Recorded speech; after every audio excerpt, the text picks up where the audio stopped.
We're continuing on our series of videos on permanent life insurance. Today, we're talking about a policy that has flexibility on the payments that you make and on the death benefit. So as life changes, you can make changes. It's called the Universal Life Insurance Policy. Is it right for you? We're going to break it down as to how it works, and stick with me to the end. We'll talk about some of the risks involved in having this plan. So what exactly is the Universal Life Insurance Policy? Simply put, it's a permanent policy that should be enforced for as long as your life. I did say should. We'll talk about why. But it is a permanent policy similar to that of a whole life. That's a traditional whole life. Fundamentally, the difference is that the premium and the death benefit are adjustable. That means you're not locked in to having to pay the same premium month over month or year over year. And you can increase or decrease the actual death benefit within certain guidelines of the actual contract compared to that of a whole life, right? Which has fixed premiums and a guaranteed cash value. Of course, the growth of the cash value is dependent on dividends, which are not guaranteed. But the universal life is designed for flexibility. But of course, that flexibility comes with some risk. We'll talk more about that later. Here's how it works.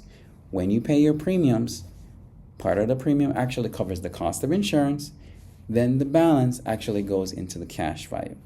That cash value then earns interest. The interest for a traditional universal life is based on the declared rates by the insurance company. Those rates are usually money market rates, which can change, can go up or down, but there is a minimum guarantee rate, which you'll see on the illustration when they show it to you.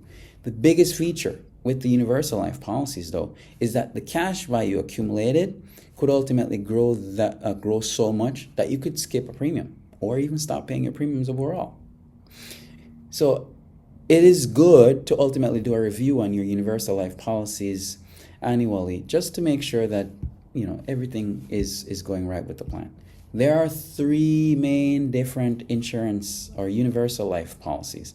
You have the traditional universal life, which earns interest based on the declared rates from the insurance company. You have the index universal. So index, like the S&P 500, is where your cash value accumulates from. Usually there's a cap rate, for instance, 8%. If the market goes up 12, they'll give you only 8 on top of your money, but there is usually a floor. Then there is the variable universal life, which has your cash value invested directly into the market based on mutual funds. So you could grow based on the fund, 8, 12%. It all depends on how the market is performing with the fund that you're in. But you can also see decrease based on market performance.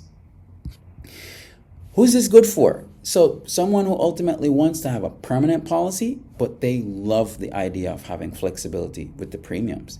And if they're looking to really grow cash value, like a VUL, for instance, they can grow their cash value a whole lot more than that of a whole life policy. But this is the big piece that you were waiting for, the risk. The cost of insurance increases by age. So as time goes by, there is an increase based on the actual cost of insurance. So you want to be very, very careful that you are putting enough premiums into the policy, because as you get older, if there is not sufficient cash value in that plan, it could cause it to lapse.